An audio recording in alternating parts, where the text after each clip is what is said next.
Hello friends, welcome to my channel. आओ हिंदी सीखें। This is Bharti Jaiswal teaching you geometry of class 9। Geometry में हम लोग कर रहे थे angles and triangle related theorem.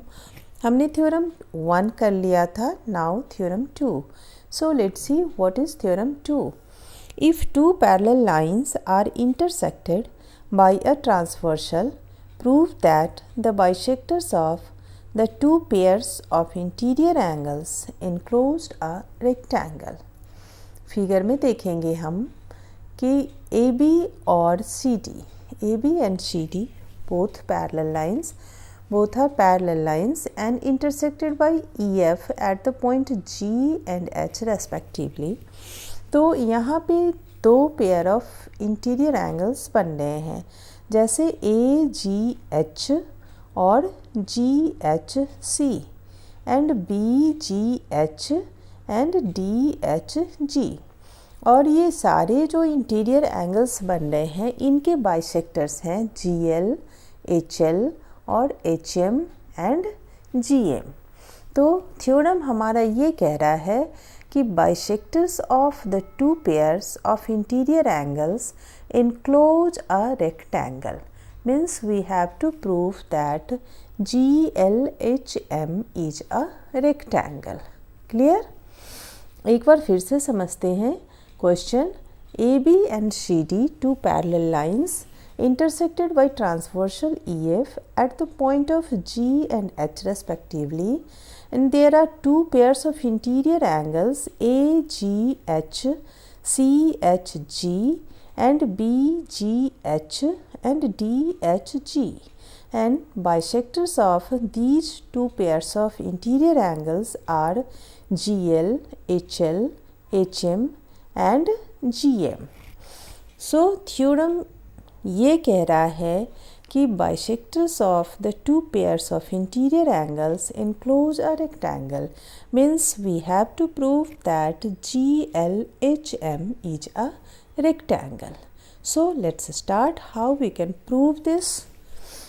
सबसे पहले हमें ये देखना है कि AB और CD चूँकि पैरेलल हैं और EF ट्रांसवर्सल उन्हें इंटरसेक्ट करती है, तो यहाँ पे दो pair of alternate interior angles भी बन रहे हैं, जिसमें से एक पेयर है AGH एंड DHG। मीन्स आप देख सकते हो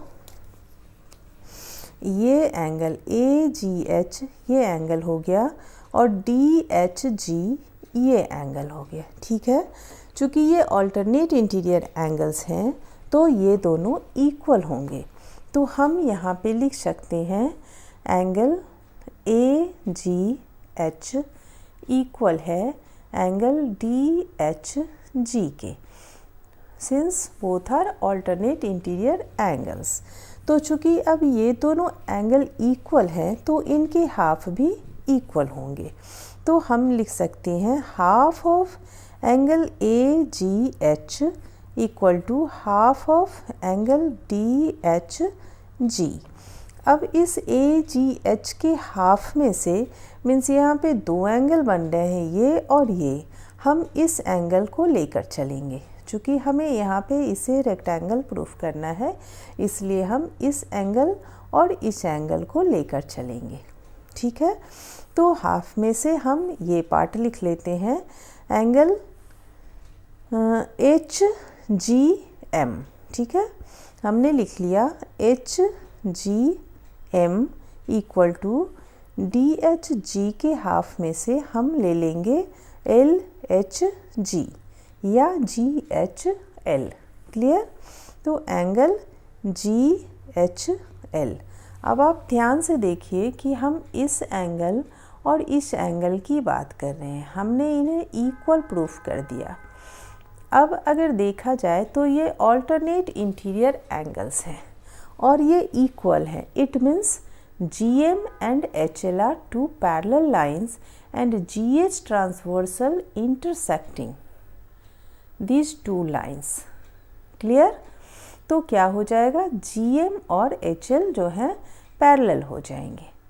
अगर मान लिया कि GM और HL दो लाइंस हैं और GH उन्हें इंटरसेक्ट कर रही है G और H पॉइंट पे, तो alternate interior angles HGM and GHL both are equal.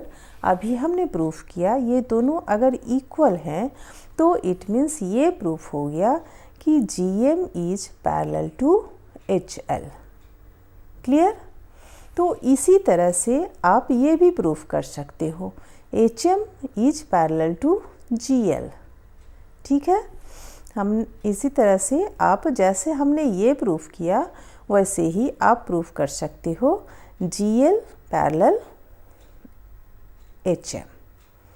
ठीक है, अब चूँकि हमने ये लाइन और ये लाइन पैरेलल प्रूफ कर दिए, ये लाइन और ये लाइन्स भी पैरेलल प्रूफ हो गए, इट मीन्स ये बन गया हमारा GLHM जो है वो बन गया एक पैरेललोग्राम। ठीक है, जो 4 साइड से क्लोज्ड फिगर है और जिसके अपोजिट साइड्स आर पैरेलल, तो ये बन गया पैरेललोग्राम।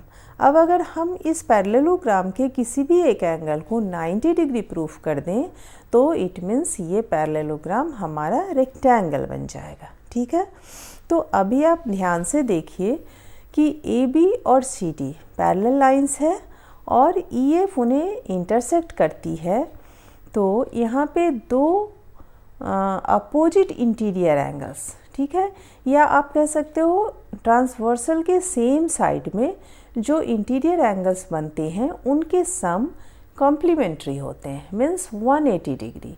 तो यहाँ पे क्या बन रहा है BGH। ठीक है, ये एंगल BGH आप ऐसे देख सकते हैं, ये है BGH और एक ये एंगल बन रहा है DHG। ठीक है, तो आप लिख सकते हो यहाँ पे angle BGH plus angle DHG equal to हो जाएगा 180 degree. Clear? Sum of interior angles on the same side of transversal is 180 degree होता है। क्लियर? तो हम यहाँ पे लिख सकते हैं BGH plus DHG equal to 180 degree. आप इसका हाफ भी ले सकते हैं, जैसे कि half of angle BGH plus half of angle DHG क्या हो जाएगा, इसका भी हाफ हो जाएगा 90 डिग्री। ठीक है, तो अब इन दोनों के हाफ में से हम कौन सा पार्ट पकड़ेंगे? क्योंकि हमें इसे रेक्टेंगल प्रूफ करना है तो हम इस साइड के पार्ट को लेते हैं, मीन्स HGL इस एंगल को। ठीक है, या LGH आप कह सकते हो, और इस साइड के इधर ले लेंगे हम LGH और LHG, इस साइड को और इस साइड को। ठीक है, तो यहाँ पे लिख दीजिए आप angle LGH plus angle LHG equal to 90 degree. ठीक है, अब आप एक चीज़ और ध्यान से देखिए कि यहाँ पे GLH जो है वो एक ट्रायंगल बन रहा है। ठीक है, और थ्योरम 1 में हमने अभी क्या किया है, मतलब मेरे प्रीवियस वीडियो में आपने थ्योरम 1 में ये किया है कि किसी भी ट्रायंगल के तीनों एंगल का सम जो है वो 180 डिग्री होता है। ठीक है, मीन्स यहाँ पे LGH plus GLH plus LHG equal to 180 degree हो जाएंगे। ठीक है, हमने उस ट्रायंगल के तीनों एंगल को लिखना है, तो सबसे पहले लिख लेते हैं angle LGH plus angle LHG plus angle GLH मतलब ये एंगल ले लिया हमने, इक्वल टू हो जाएगा यहाँ पे 180 डिग्री। क्लियर है? अब आप ध्यान से देखिए कि इस दो एंगल्स का सम जो है 90 डिग्री है, जो हमने यहाँ भी लिखा है। तो अगर ये 90 डिग्री है तो plus angle GLH equal to 180 degree, तो एंगल GLH इक्वल हो जाएगा 180 degree minus 90 degree equal to 90 degree. मतलब हमने ये एंगल 90 डिग्री निकाल लिया। क्लियर है? तो अब आप देखिए इसी तरह से अगर आप आगे भी प्रूफ करेंगे तो इस ट्रायंगल में GMH में ये एंगल 90 डिग्री निकल के आ जाएगा। तो हमने पहले ही इन सारे लाइंस को आमने सामने के साइड्स को पैरेलल प्रूफ कर दिया है और अभी हमने एंगल भी 90 डिग्री प्रूफ कर दिया। It means GMHL is a rectangle. Proof हो गया? इज अ रेक्टेंगल, यही हमें प्रूफ करना था, सॉरी, और हमने ये प्रूफ कर दिया। क्लियर है? आप ध्यान से वीडियो को देखना, आपके समझ में आ जाएगा। हमने चारों साइड्स को, अपोजिट साइड्स को पैरेलल प्रूफ किया और उनके जो पैरेललोग्राम बन रहा है उसके एंगल्स को 90 डिग्री प्रूफ किया। इट मीन्स पैरेललोग्राम GMHL जो है वो एक रेक्टेंगल है। That's all for today. Thank you.